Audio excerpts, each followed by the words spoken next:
कैसे ट्रांसफॉर्म हो सकती है चमड़ी के अंदर?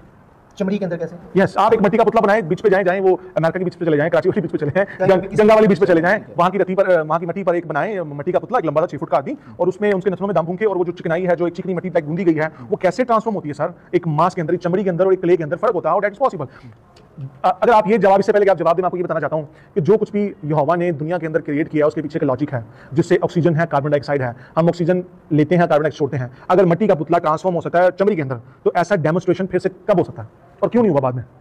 क्योंकि उसके अंदर जो स्केलेटन है वो तो कार्बन का है, और उसके अंदर उसका मट्टी के पुतले के अंदर ब्लड का बहना, दिल का लगना, ऑर्गन्स लगना, पेट की नालियां लगना, ठीक है, फिर टांगों का सिस्टम, फिर वेन सिस्टम आता है, फिर उसका प्रॉपर एक ब्लड फ्लोइंग है, फिर उसकी आंखों का रेटिना है। हाउ दैट इज पॉसिबल कि वो मट्टी से चमड़ी की तरह कैसे ट्रांसफॉर्म होता है? अब देखिए, बात ये है कि जब वो बनाया गया मट्टी का पुतला जब बनाया गया, तो मैं आपको बताता हूँ इसको ना हम कैसे समझेंगे।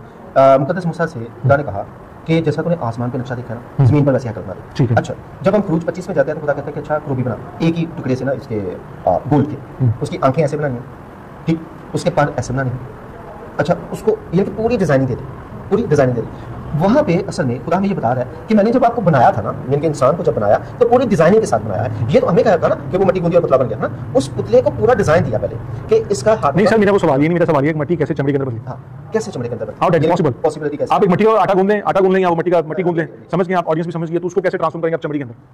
अब मुझे एक बात बताओ कि आपने आटा गूंद लिया, अब उसके बाद आपने उसकी रोटी बना ली, सेक दिया उसको, है ना, सेक दिया। अब तो सेक दिया, अब जो बना है, ठीक है, वो और जो आपने गूंदा था उसमें कितना ज्यादा फर्क हो गया? फर्क। अच्छा, आपने एक बीज को जमीन में बोया, आपने जो बोया था, जो निकला है वो तो टोटली फर्क है। सर एक इजी पॉइंट मैं आपको बताना चाहूंगा, बीज का जो जाना है वो एग्रीकल्चर का नॉलेज है, एग्रीकल्चर की साइंस है, जो आपके मुताबिक यहोवा खुदा ने नेचर के अंदर प्रोसेस रखा है। लेकिन नेचर के अंदर हमें एक ऐसा मौजूद भी देखने को मिलता है, टेक्निक्स मिलती है। एक टेक्निक है जो एक मिट्टी के पुतले को बनाकर चमड़ी में ट्रांसफॉर्म करना, क्योंकि वो कहीं गाड़ी नहीं जा रही। मैं आपको एक ये प्लास्टिक का पेन देता हूँ, आप इसको चमड़ी में कैसे बदल सकते हैं? How that is possible? हाँ, अब मुझे एक बात बताएं, यूनिवर्स में जितनी भी चीजें हैं, तमाम की तमाम चीजें जो हैं वो बनाई है ना, क्रिएट हुई, कहा जी सूरज बन जाए। अच्छा, अगर ये सिंपल एक गोला था, मिसाल के तौर पर बात करते हैं, अगर ये सिंपल गोला था या चीजें बिखरी हुई थी या किसी भी हालत में थी, तो उनको एक खास फॉर्म में किसी ऑर्डर के तहत ले आए, है ना।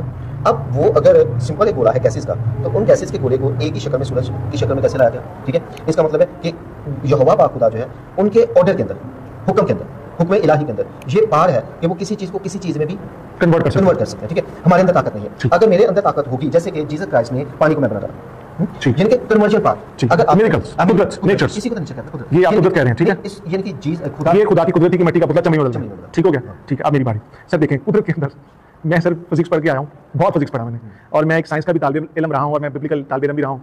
कुदरत के अंदर सर एक लॉजिक होता है, एक रैशनल आंसर होता है। मिसाल के तौर पर यीशु मसीह ने जैसे पानी को बदला है मैं के अंदर, या वो पानी पर चला है,